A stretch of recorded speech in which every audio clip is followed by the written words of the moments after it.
हाँ जी। तो कालीबंगा गठ है हनुमानगढ़। तहसील पीलीबंगा। पीलीबंगा से जब आप राव सरोवर जाओगे तो कालीबंगा आएगा, और वहां से अगर आप फतेहगढ़ होके जाओगे तो हनुमानगढ़ आएगा। गए हो तो दिक्कत ही नहीं है। किस नदी के किनारे है? किस नदी के किनारे है? घग्गर नदी कहां से निकलती है? जियोग्राफी वालों, कहां से? शिवालिक की पहाड़ियों से। शिवालिक की पहाड़ियों से निकलकर ये मैदानों में प्रवेश करती है, हरियाणा, पंजाब, राजस्थान, और अगर ज्यादा पानी हो तो पाकिस्तान के फोर्ट अब्बास तक चला जाता है। इतना तो रटा रटाया है। तो घग्गर नदी के किनारे कालीबंगा सभ्यता विकसित हुई। घग्गर नदी के कुछ उपनाम याद है? बताओ। सरस्वती नदी, और लुप्त नदी, और नट, और नाली, और हाकरा, और दृष्टदती, और बहुत है क्या? ये सारे इस घग्गर नदी के उपनाम है। राजस्थान में आंतरिक प्रवाह की सबसे लंबी नदी है ये, पता होगा आपको। और जिस समय इसमें बाढ़ आती है उस समय हनुमानगढ़ शहर की हालत गंभीर हो जाती है, क्योंकि हनुमानगढ़ जंक्शन नाली के बेस से भी नीचे बसा हुआ है। अभी थोड़े टाइम बाद आएगी देखना, उस टाइम पूरा का पूरा प्रशासन वहीं पर मौजूद होगा। ठीक है। तो घग्गर नदी के किनारे कालीबंगा की सभ्यता विकसित हुई। अच्छा, कालीबंगा का शाब्दिक अर्थ क्या होता है? शाब्दिक अर्थ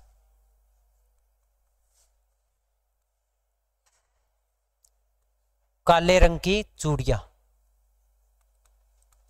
किस भाषा का शब्द है? कालीबंगा किस भाषा का शब्द है? सिंधी भाषा का। कौन सी का? लेकिन सिंधी कुछ पंजाबी भी मानते हैं, दोनों में अर्थ एक ही है, कालीबंगा। ठीक है। मूलतः ये सिंधी भाषा का शब्द है कालीबंगा। किस काल की है? अभी थोड़ी देर पहले बात की थी। किस काल की है? कांस्य युगीन। और इसको क्या कहते हैं? हड़प्पा सभ्यता की तीसरी राजधानी।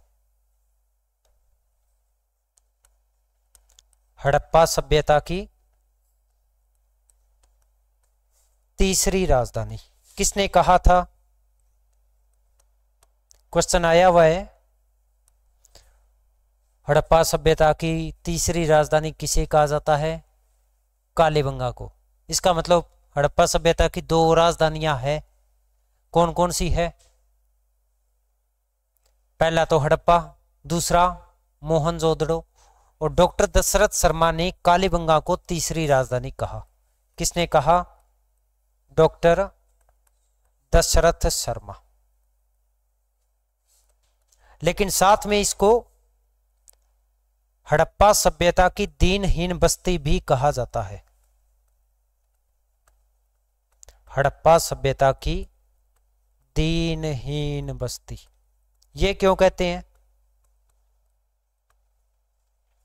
दीनहीन बस्ती का मतलब क्या होता है? जहां मकान कच्चे हों। यहां पर अधिकांश जो मकान है वो कच्ची मिट्टी की या कच्ची ईंटों से बने हुए हैं, और इसी वजह से इसको दीनहीन बस्ती कहा जाता है। हालांकि घर है वो कच्ची ईंटों से बनाए जाते थे। नालियां जो है वो किससे बनती थी? किससे बनती थी नालियां? कालीबंगा से लकड़ी की नालियों के अवशेष मिले हैं। नाली लकड़ी की बना देगा, पर घर क्यों बनावेगा? कच्ची ईंटा। ठीक। इसका काल क्या था? समय क्या होगा? तो जो समय सिंधु घाटी सभ्यता का है वो इसी का है। कब से था? 2350 ईसा पूर्व से लेके और 1700, और ये आपने याद रखना है क्योंकि ये समय किस आधार पर है? C14। क्या है C14? कार्बन डेंटिंग पद्धति। इसमें क्या होता है कि इस पृथ्वी पर चाहे मानव हो, चाहे कोई जीव जंतु हो या कोई ठोस वस्तु हो, जैसे आप मान लो ये लोहे की पाइप देख रही हो, चाहे लोहा है, पेड़ पौधा है, चाहे पत्थर है, उन सभी में एक निश्चित मात्रा में कार्बन होता है। आप में भी है, मेरे में भी है, मेरे में थोड़ा ज्यादा होगा। सभी में एक निश्चित मात्रा में कार्बन होता है और एक समय के अनुसार वो कार्बन कम होता जाता है। और जब मनुष्य की डेथ हो जाती है उसके बाद जैसे उसको जमीन में गाड़ा, उसकी जो हड्डियां हैं उसमें भी कार्बन है और वो भी समय के अनुसार उतनी कम होती जाती है। अब मान लो 3000 साल बाद वो हड्डी का अवशेष मिला, C14 से चेक करेंगे कि इसमें कितना कार्बन अभी मौजूद है, और जितना कार्बन मौजूद है इसका मतलब इतना कार्बन यूज हो गया। एक निश्चित मात्रा में होता है और उस आधार पे ये अनुमान लगाया जाता है कि एक साल में इतना कार्बन कम होता है, ये इतना कम हुआ तो इसको इतने साल हो गए। उस वस्तु की जानकारी आ जाती है भी ये इतनी पुरानी है। तो यहाँ भी जो अवशेष मिले थे उनसे जब C14 से चेक किया गया तब पता चला कि ये सभ्यता कितनी पुरानी है, 2350 से 1750 ईसा पूर्व। अब ईसा पूर्व आया है तो इसमें ये 2025 जुड़ेंगे या कम होंगे? किसी के कोई समस्या है क्या ईसा पूर्व और ईस्वी में? किस किस को दिक्कत है? पूछो भी, ईसा पूर्व और ईस्वी में कोई समस्या है क्या?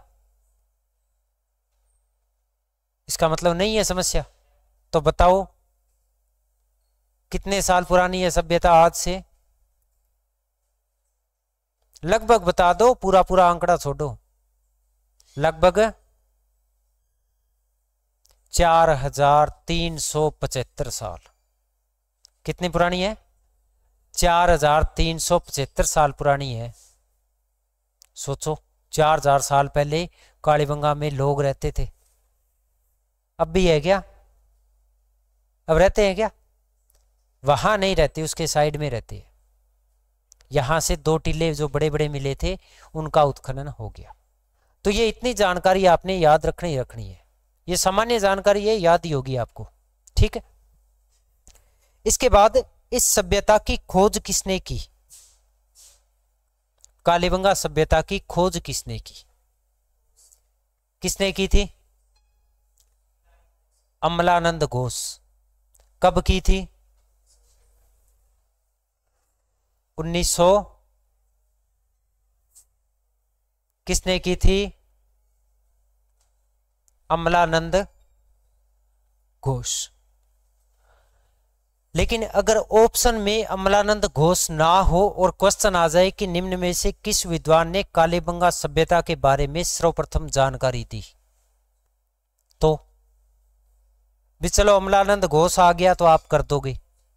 ऑप्शन में ना हो तो तब वहां एक नाम आपको और मिलेगा और वो नाम है LP टेसीटोरी। क्या नाम है? इटली का रहने वाला था ये। इटली का एक गांव था उदीने, वहां पर इसका जन्म हुआ। ये राजस्थान की बीकानेर रियासत में आया जिस समय महाराजा गंगा सिंह यहाँ थे। उसके बाद इन्होंने यहाँ पर घूम फिर के यहाँ की कुछ प्राचीन सभ्यताओं की जानकारी दी, जैसे कालीबंगा है, रंगमहल है, सूरतगढ़ है, गंगानगर के कुछ क्षेत्रों में इसने भ्रमण किया था। उसी ने सबसे पहले इस कालीबंगा सभ्यता के बारे में जानकारी दी थी, ठीक है। अगर आपके ऑप्शन में अमलानंद घोष है तो समस्या नहीं है, लेकिन अगर ये नहीं हुआ तो ये पक्का होगा, ठीक है। याद हो गया? उत्खनन किसने किया था? कब किया था? उत्खनन किया था 1961 में शुरू। लगभग 1 साल किया था 1961 से 1962, और बाद में लगातार उत्खनन हुआ 1969 तक। शुरुआत कब से होती है? 1961 से। किसने किया था उत्खनन? तो 2 लोगों के नाम आपने विशेष रूप से याद रखने हैं। पहला बी लाल, पूरा नाम क्या है? ब्रजवासी लाल।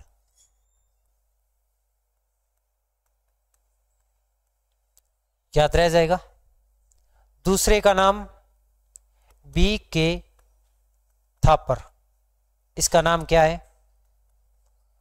बालकृष्ण थापर। ये दोनों आपने याद रखनी है।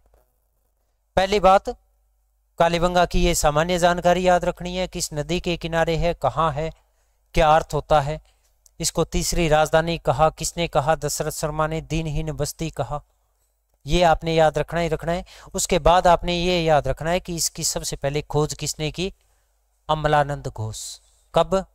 1952। और उसके बाद इसका जब उत्खनन किया, किसने किया? बी लाल और B.K. थापर। लेकिन पूरे नाम आपने याद रखने हैं। हो सकता है एग्जाम में ये शॉर्ट नाम आ जाए, हो सकता है बड़ा नाम आ जाए, कोई समस्या नहीं है। अच्छा ये बताओ, भारत का विभाजन कब हुआ? 1947 में विभाजन हो गया। लेकिन उस समय तक सिंधु घाटी सभ्यता के प्रमुख जो स्थल थे ना, हड़प्पा और मोहनजोदड़ो, ये चले गए पाकिस्तान में। अब पाकिस्तान वाले नाच रहे हैं कि देखो हमारे पाकिस्तान की सभ्यता इतनी प्राचीन है, ये है वो है। तब भारत के कुछ विद्वानों के मन में आया कि अगर भारत के सीमावर्ती क्षेत्रों में पाकिस्तान में कोई स्थल मिल सकते हैं तो इसका मतलब भारत में भी मिल सकते हैं। और बाद में खोज हुई, खुदाई हुई। भारत का सबसे पहला स्थल कौन सा है सिंधु घाटी सभ्यता का, जिसका उत्खनन किया गया? भारत का, स्वतंत्र भारत का पहला सिंधु घाटी सभ्यता का स्थल, स्वतंत्रता के बाद बात कर रहा हूं, 1947 के बाद किस स्थल को सबसे पहले खोदा गया? रो पढ़ोगे आप? कौन सा स्थल है? रोपड़। पहला स्थल कौन सा था? रोपड़।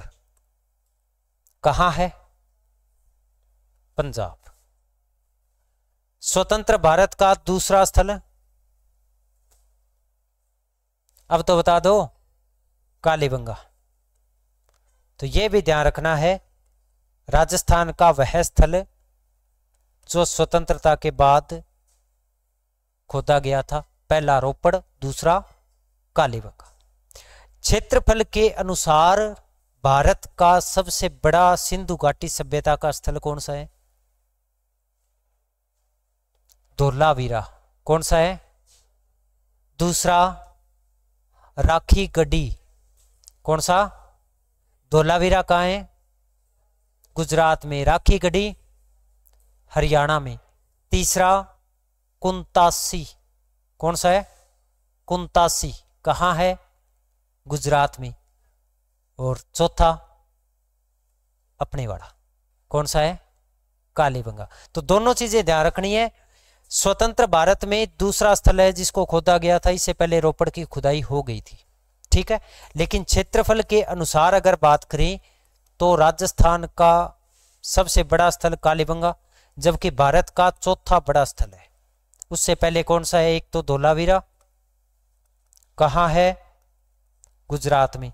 दूसरा राखी गढ़ी, कहाँ है? हरियाणा में। तीसरा कुंतासी, ये गुजरात में। और चौथा स्थान है, आगे बात समझ में? ये इतनी सामान्य जानकारी आपने ध्यान में रखनी ही है।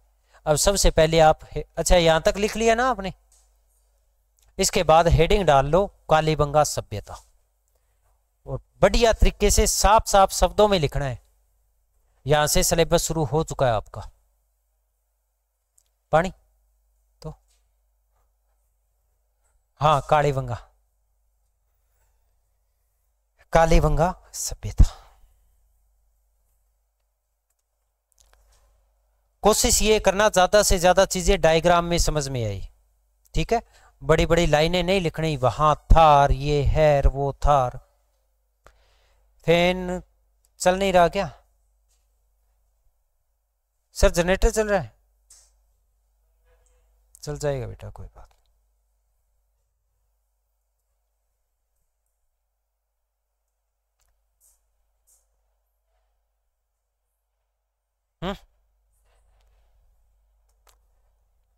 सबसे पहले हनुमानगढ़ कहाँ है? हनुमानगढ़। सर बस 3 पे ही रखना इनको, बस बस बहुत। सबसे पहले हनुमानगढ़ जिला, उसके बाद नदी का नाम लिखना है गग्गर,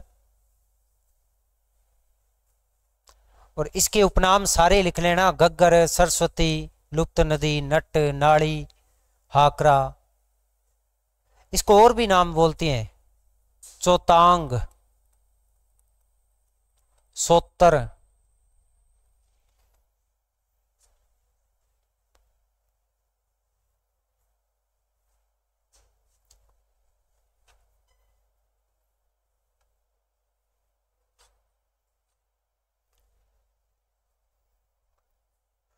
उसके बाद शाब्दिक अर्थ, या लिख लोगे? लिख लोगे?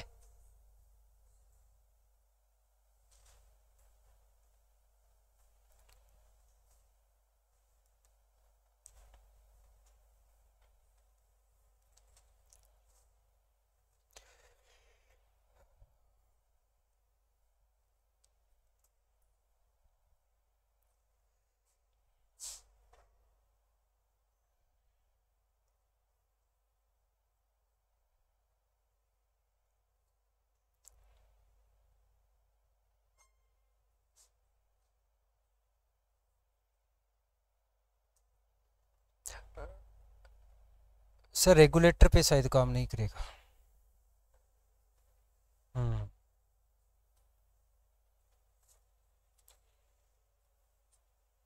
कत ले गया वो, कॉल कर देगा फिर, ठीक है। क्या नाम है बेटा? अमित। कहाँ से?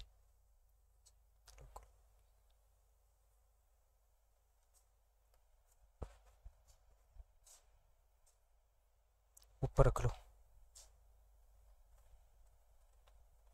बैग बिन्ने रख दे करो साइड में, ठीक है। ठीक है।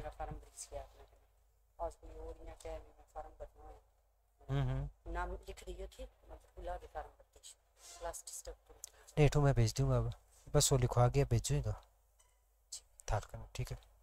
बाकी फार्म अट पड़ेगी,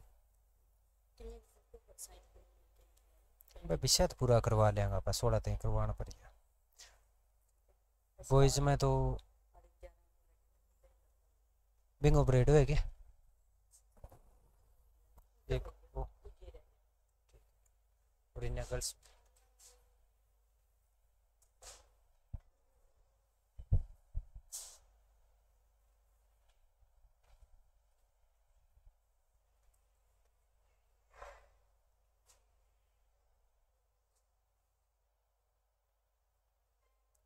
रफ है कि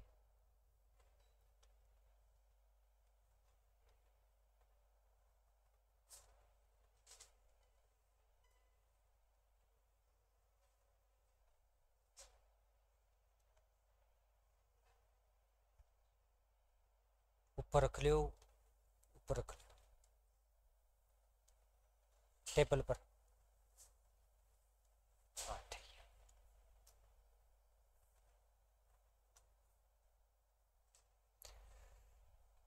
ठीक है।